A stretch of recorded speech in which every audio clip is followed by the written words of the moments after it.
Okay, a Brit, an Aussie, and a Mexican walk into a bar. And I forgot the rest of the joke. Was Mansour showing a whole new world of pain by Dijakovic? And in the main event debut, we've got Marty McFly versus McFries and a large shake. 3 epic encounters. This isn't in-game. This isn't Game of Thrones. This is NXT. Support! No DQ! You're wearing a Snoopy shirt and a Snoopy bandana. That Yeah. kind of works. Oh, I didn't even think about that. That works. That's great. Yes, that's good shit. There's another cutaway. Yes. Support! No DQ! Welcome everybody to What's NXT for May 1st, 2019. I am your host, the Rated R reviewer, Stephen Osborne, joined as always by the General Jerry Slaughter. Good evening, wrestling fans. And tonight we've got 3 matches, and this was alright. I thought it was a good show. It wasn't great. Parts of it were, though. Yeah. And we're going to start off the show with a video package before the intro and the new music and everything. They're here to remind us that Kushida is debuting tonight and not to miss it. And I'm like, bitch, I'm watching the WWE Network. I just turned this on. Of course I'm about to watch that. Like, I know it's going to take till the end of the hour to see the main event, but yeah, I'm going to watch it. Like, you don't have to, like, remind me. Oh, they've been reminding us since he signed. It's like coming soon, coming soon, coming soon. Next week. This is a spot that somebody else could have had with a video package or an interview or something. With camera spying on them, doing some shady shit, whatever. First match of the night. 6-man tag. This gentleman called it. We've got a follow-up from, I believe, last week. Yep. Danny Burch and Oni Lorcan teaming up with Humberto Carrillo versus the Forgotten Sons. That's Jackson Riker, Steve Cutler, Wesley Blake. Yep. It's a fucking mouthful. That's a lot of names. This was a good match, though. I've got several high spot notes. Not as many as, I think, any of the other matches. But this is Lorcan and Burch. And sometimes they're all fists and headbutts. And there's not a lot to drop in here. But there are some high spots in this match. And overall, pretty fun. A little bit exciting here and there. It kind of told the story of the fact that Humberto Carrillo doesn't really team with these guys and doesn't really know these guys, and they don't work the best in the ring together, whereas the Forgotten Sons well-oiled unit. Took the words out of my mouth. How did you like the match, Jerry? Well, I loved it. Like, you had so many different international influences in it, and then you had like pretty much the meat and potatoes smash mouth style and like tag tactics of the Forgotten Sons. They're just getting better and better each week, it seems like, especially under the leadership of Jackson Riker, who's just, let's just say, he's just a fucking monster. This is true. He keeps himself in very good shape. Yep. And I don't just mean, like, he's cut. He's Randy Orton cut. Yeah, he's a big guy. He was already big when he was in Impact / TNA, but at the same time, now he's also got, like, that fierce look with the bushier beard and just looking all sorts of Manson like it's just evil. But at the same time, his viciousness has gone up. His control over Blake and Cutler, that's always great too. And now we're actually seeing more out of all 3 of the men together, like with the teamwork and everything, and actually getting to see them actually work all 3 into a single move. Yeah, and do a single move, plus also the fact that we're not used to seeing all 3 of them actually in a match together. There's always like somebody interfering. True. So, like, for all of them to legally be in the match, it's a force to be reckoned with, is what it is. Well, this match was fun, like I said, because you've got Lorcan and Burch that, well, mostly Lorcan will do some crazy shit. And then you've got Carrillo, whose leaping ability is bested only by Montez Ford. Yes, Montez Ford of the Street Profits. And I've got Lorcan with a corkscrew plancha over the top rope onto all 3 of the Forgotten Sons.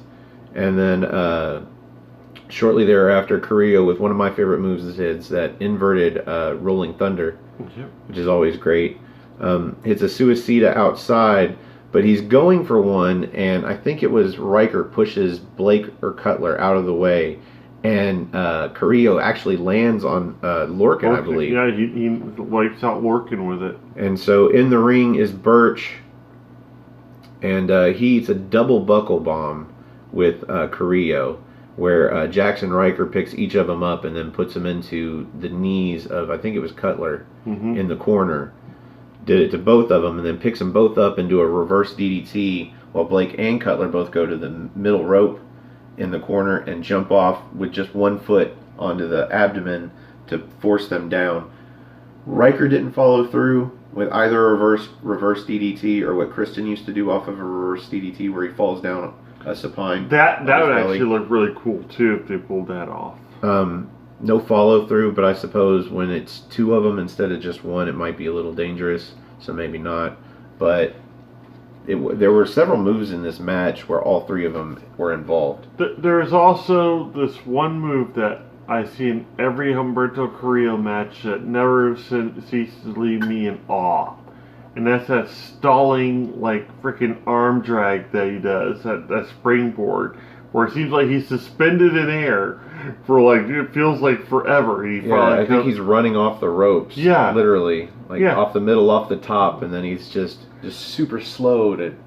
And then follows through with an arm drag. It goes all Matrixy for a second. It's like boom. Absolutely. That's a fun move too. It never gets old to watch. Fun match, but the Forgotten Sons got the win with that double stomp that I mentioned into the reverse DDTs. I kind of walked into that match knowing the Forgotten Sons were going to win. I don't know why, but I was actually kind of surprised that Carrillo didn't get get pinned. I guess it doesn't matter. I guess it doesn't really. The story really was that Carrillo fucked up and landed a suicide dive onto Lorcan. Yeah. So after this, we get an interview outside with Shayna Baszler, who is walking with Jessamine Duke and Marina Shafir behind her, and the cameraman is basically egging her on about Io Shirai because she was trying to send a message. Not last week, I don't think it was the week before, and the cameraman's like, "Well, does that have anything to do with the fact that she's beaten you, but you've never beaten her?" Oh, she didn't like that at all. Pissed Shayna off. She smacks the mic out of his hand and she storms off. And end of segment. Yeah, end of segment. Not much else to say. Up after that, we get a video package. Well, just a video. They're like, oh, some ruckus. Yep. So they go into the performance center where the gym where there's 3 rings set up, and over near one of the rings, you've got Bianca Belair calling out Mia Yim, telling her not to get her name out of her mouth. And that is something that you typically hear a lot before, or at the beginning of one of those YouTube videos, or Facebook feed videos, where you see people beating each other up. Yeah. That didn't happen, though. But we're going to get next week the EST versus the HBIC. Why would you call her that when we know she's just going to call it Head Baddie? Well, I'm going to have to start using it anyway because it seems like she's not going anywhere anytime soon. Oh, I'm not using it, though. After this, we get our second match of 3 for the night. We've got Mansoor versus Dominik Dijakovic. And we were worried that this match was going to end much like it did last week with him versus, can't remember, but I can look it was Fries. Yeah, something Fry. Yeah. I'm looking it up. Can't fill the time, but it's all right. Yeah, that's all right. So, Ding Fries were done. It was like a spinning discus kick, and that was it. Now, Dijakovic did attempt the spinning discus. He tried. But Mansoor ducked under it, and we got underway with a great match, really. Surprisingly great match. Mansoor gets a lot of offense in at the beginning, like he's taken Dominik off guard, like out of nowhere, and goes for one too many moves. I think he goes for a crossbody, maybe off the middle or the top rope. Mm-hmm. Gets caught, and Dijakovic lifts him up like he's going to drop him for a side backbreaker across his knee, but instead he brings his knee up into his gut. Yep. And then does the discus and slings him over the top rope. And I shit you not, we backed this up and watched it 2 more times. Yes. Or at least I did, because I wanted to see it. And then they replayed it. And then they replayed it again at the end of the match. This was awesome looking. What made it awesome looking was at the end of it, you could tell that Mansoor landed okay, and there's not going to be much question as to whether or not he's okay.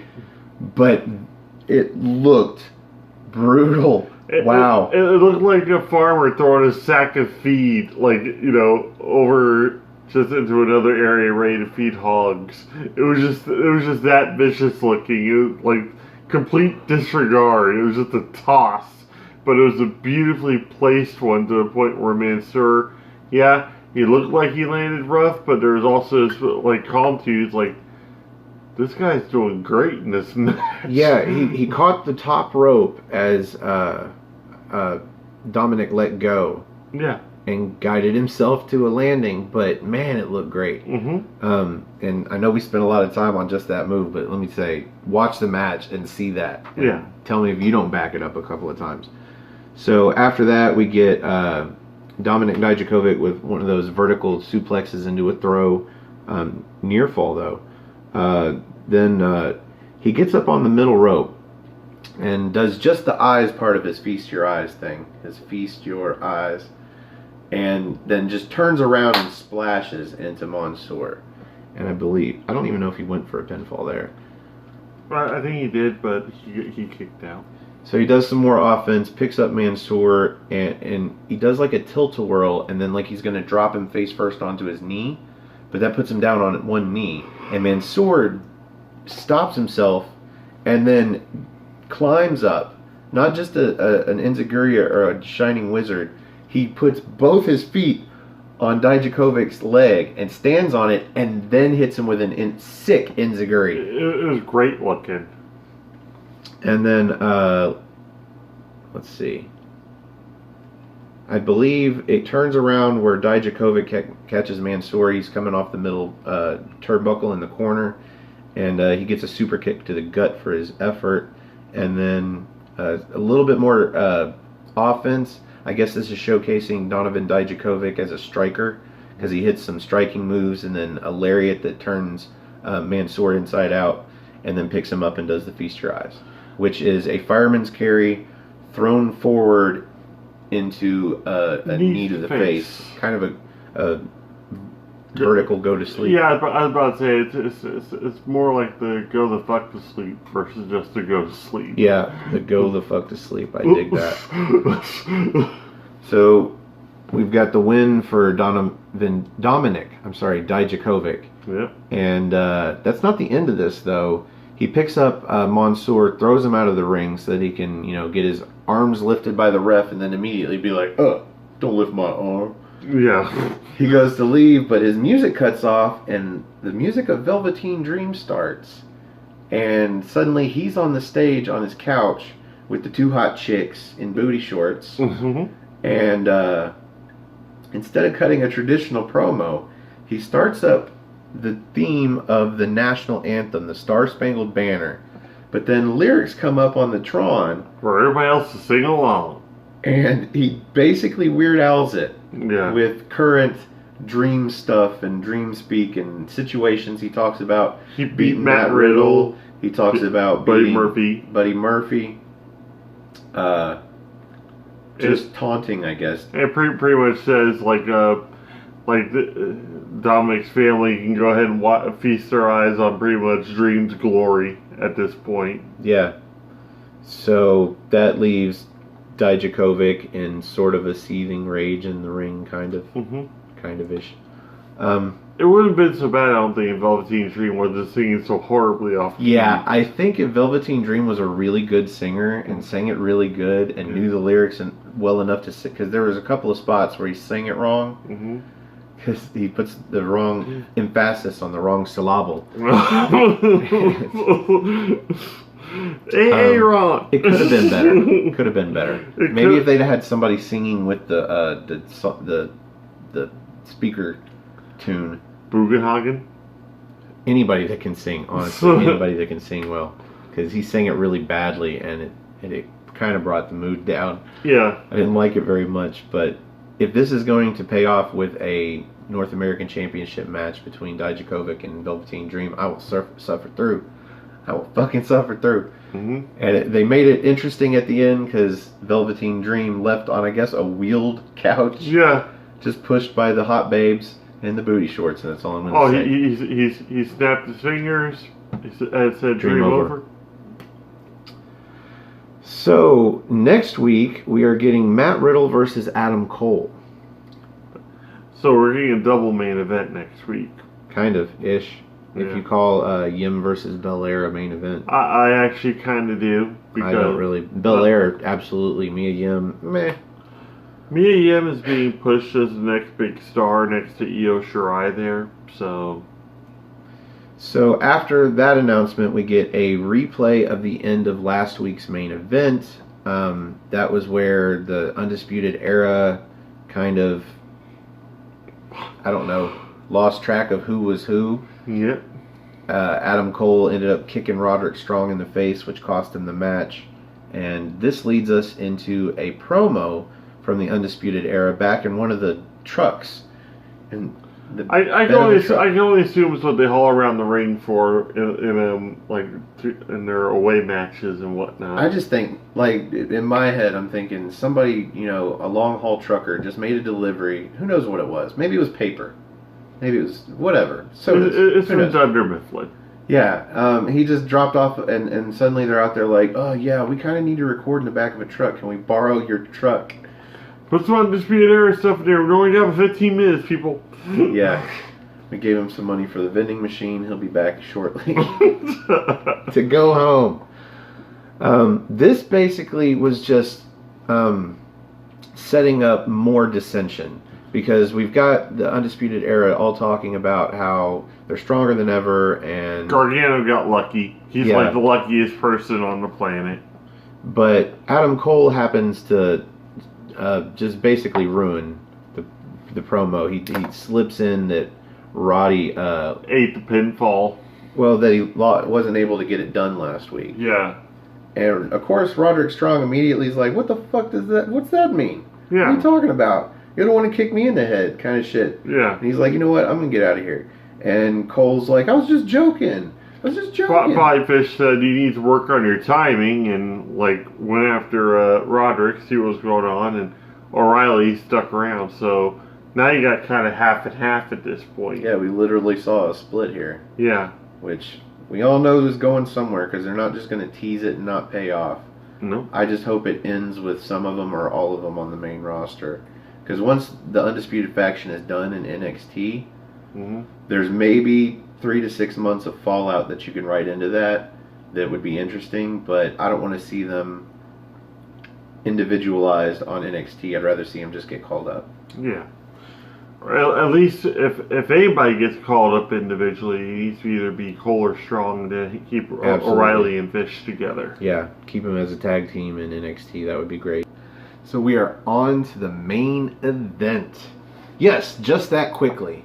Good episode, but it did kind of fly by. Yeah. We've got Cassius Ohno versus the debuting Kushida, who is cosplaying as Marty McFly. He is Back to the Future, baby. This was a very appropriate, I would say, debut match for Kushida. Spoiler alert, if you were waiting till the end of the review, Kushida won. He had to win. Yeah. I've seen them pull off some shit where it could happen, something like Cassius Ohno winning, but that would require somebody from the back coming out and interfering in this match, and Kushida just showed up. So, who's he already pissed off? You could write something like that, which would be great to send him directly into a feud, but I'd rather see him win his first match, especially against Cassius Ohno. Yeah. I kind of like to watch Cassius Ohno get beat lately. Yeah. Ligero couldn't do it, but no. Kushida did. I've got a lot of high spots on this match, but before I get into that, as always, Jerry, what did you think about the main event? I actually liked it. I liked it a lot because, Cassius Ohno has been talking a lot more about how he's influenced by all these international styles, and he wanted to be the first opponent for Kushida. And this actually worked out very well because, Ohno, as we've seen, is the master of the cravat. He's been that way since he was Chris Hero. But then he's also got so many heavy strikes and such a weight advantage on Kushida, who's more of a high flyer than anything else. But he's got his strikes to him. We found that out. Hella strikes. But the match itself, for almost like a David versus Goliath kind of thing, it was pretty well balanced, I thought. And kudos to Ohno. He put on a good performance. Kushida put on a great first performance in NXT. I actually enjoyed the match. I did too. Kushida put on a hell of a show, and it was believable the spots where Kushida was basically taking, I'd say, 70% of the punishment here. Let's be frank. He's the babyface. He got He's brutalized. Get beat up a lot by Ohno. Ohno caught a lot of, not necessarily mistakes, but things that you might assume that Ohno has either wrestled him before or has watched tape, so he knows where to catch him and how to reverse things. I don't have a lot of those in my notes, but my first note here is that Kushida goes to shake Ohno's hand at the beginning of the match. It's a sign of respect. This is how you know he's the babyface. Mm-hmm. And you know Ohno's the heel because he kind of goes for the handshake and then kicks Kushida's hand away. Yeah. Let's see. First move note is, as you said, the king of the cravat. So Kushida goes for a standing moonsault, and mid-moonsault, Ohno gets up and counters it into a cravat. And it was so fluid, it was amazing looking. Yeah. And then some more offense from Kushida until Ohno ends up getting down on one knee and offers a handshake to Kushida. Left-handed, by the way. Yeah. And Kushida obviously is thinking maybe not, but then goes for the handshake, but then doesn't let go. And Cash just kind of throws him towards the ropes and kicks him in the face. And, I mean, Cash is the heel. You know this is going to happen. You saw this coming. He's wearing all black. He's got to be the heel. At one point, Kushida's on the mat, and Ohno goes to drop a knee across his head, and I swear he takes it across his nose, and then smiles sadistically afterwards, like, yeah, I broke your nose. And then he might have actually broken his nose. Yeah. Because I think Kushida goes for an enziguri, and Ohno ducks and then picks him up in an electric chair, and then sets his legs on his shoulders and picks him up for a bomb. Yeah, face plant. They call it a face buster, and I think at this point, Kushida's nose is broken. Yeah. Because he's got blood coming out. Ref puts on the black gloves, the latex gloves that obviously fit. Anyway. Kushida dodges Ohno coming into the corner, hits him with a flatliner into the middle turnbuckle, a la Seth Rollins. We see Kushida with a springboard Rana for a near fall, kind of Rey Mysterio style. Mm-hmm. Not as good looking though. It almost got botched, I think. Let's see. Kushida knocks Ohno down to a knee at one point and then forcibly grabs his hand and shakes it to the delight of the crowd. That was so great. He tries a handspring elbow, and Ohno actually counters with an elbow to the back of Kushida's head, gets a near fall. Ohno hits a bicycle kick to Kushida, who's on the ropes, and then he goes off the other ropes, presumably to come off with the rolling elbow, but Kushida counters with what they called the wind-up punch. Yeah. And he hits it. It looks much like a woman's right, but I think his follow-through is stiffer. Because he just ends with his fist out. And then he shakes his hand like, God damn, that hurt. It sounded like it did. While Ohno's down trying to get up, Kushida hits a penalty kick to his left arm that swings Ohno's arm all the way around. And then Ohno gets up and Kushida runs in for a tilt-a-whirl something or another into what they called the hoverboard lock. Yep. So he gets him into this hammer lock, wrestles him to the ground, and he's got him on the ground with, I called it an inverted hammer lock. It was a double wrist lock, more or less. Yeah, that's what they call it, double wrist lock. Mm-hmm. And he got the tap out from Cassius Ohno. Kushida wins in his debut. Not if there was really any doubt. So yeah, fun match. Told a nice story. The disrespect from Cassius Ohno, the attempted respect from Kushida, who's just coming in. Chances are he knows who Cassius Ohno is. Oh, yeah. So that brings us to the end of the main event. And here on What's NXT, we rate the main event using the General's 5-star rating system. And Jerry, out of 5 stars, where do you rate this main event? 3 3/4. And that's because 3.5 for just a match and a quarter extra star for a pretty solid card, I thought. It flew by. The action didn't really light up in any way, shape, or form. We got a little bit of a fallout from the Undisputed Era situation. We got 2 great matches set up for next week, or at least 1.5 good ones, because Mia Yim's in the other. And then we had I'm going to say, an awesome showing by Kushida and Cassius Ohno to round it out. So, 3 3/4 sounds super fair for this episode. Or the main event in general. I'm actually going to agree for all of the same reasons. There was a little bit of the disrespect story in the match, but overall not much else. It is just a debut match. Yeah. It's to showcase Kushida, make him look good, make him look resilient. They chose the perfect person for it, I think. Initially, I was, kind of skeptical about Cassius Ohno being the first opponent for Kushida, but then I remember Cassius Ohno is a ring general, pretty much. No matter how much weight he gains, no matter how many years are put on him, he knows his way around the ring. He knows these different styles, and he was a perfect participant for this match. I'm just going to go 3 3/4 off of the merit of the main event. I'm not going to give it an extra quarter off of the back of a great show, because decent show, yes, before the main event. The main event is what made this show great, I think. So I'm going to call it 3 3/4 on its own. I don't think it's quite 4-star. Yeah. Well, the fact that you gave the main event 3 3/4 speaks highly of it. I think from what I saw, Kushida versus just about anybody else might have been a 4-star match to end this show.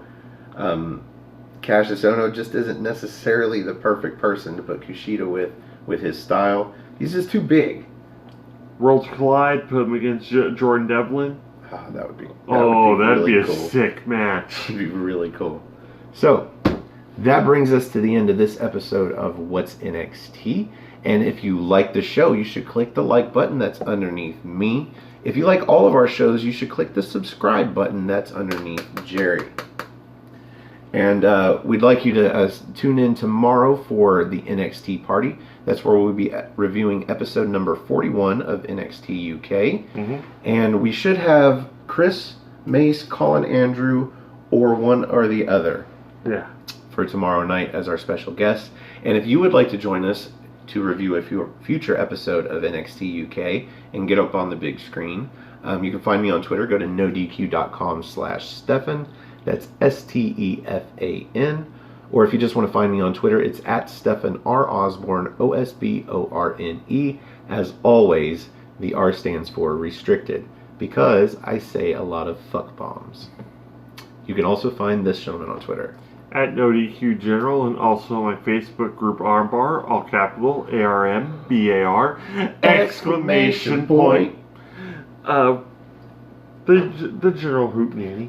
We have like the memes, we have discussions, we're trying to set different themes for different days, and they've been fun. So the activity's gone up a lot more since I've been telling people if they're not active, they go away. Yeah, I noticed Tornado Tag Tuesday caught on, and I saw some people posting Tornado Tag Tuesday questions without prompting or anything like that. Yeah, that's the whole idea, and I really enjoyed that. So I think that's going to be one that we're going to stick with. So find us on Armbar on Facebook. Please do not add us on Facebook. We will add you if we want to, but generally Facebook is wrestling free for me so that I can not be spoiled on a Monday or Tuesday night. He does not get spoiled, folks. Nope. However, if you'd like to get these shows about a half a day early, you can find us on YouTube on our channel, Aftermatch Wrestling. That's all one word, AFTERMATCH, Aftermatch Wrestling. We also have original content. We've got the Rated R Rapport, where we keep our guests on after the show sometimes, and just bullshit about wrestling, current topics, favorite movies, things like that. Potato salad recipes, but we haven't gotten that far yet. I've done one episode of Aftermatch Presents. We did sort of a Q&A with Colin. That was fun. That was right after I got done doing the, I think it was the second or third episode of the chopping block with Colin. Mm-hmm. So check out Colin Andrew. That's COLIN space ANDREW on YouTube. Good. I think it's also Colin26 Andrew on Twitter. Yeah, I believe so. We don't have him on No DQ. I don't even think you have a No DQ URL. I don't think I do either. But It's because I'm white. if you go to mine, that's /STEFAN, NoDQ.com. You can find him on my Twitter. You can also find Colin on my Twitter and everybody else. So, anyway, I think that's all the plugs. I think it's all the plug. Except for buy a t-shirt from NoDQ.com. /shirts. Yes. So, for the General Jerry Slaughter, I am the, Wizard of No DQ, the Rated R Reviewer, something or other, Yes. Stephen Osborne. Thank you for joining us, and we will see you in NXT time.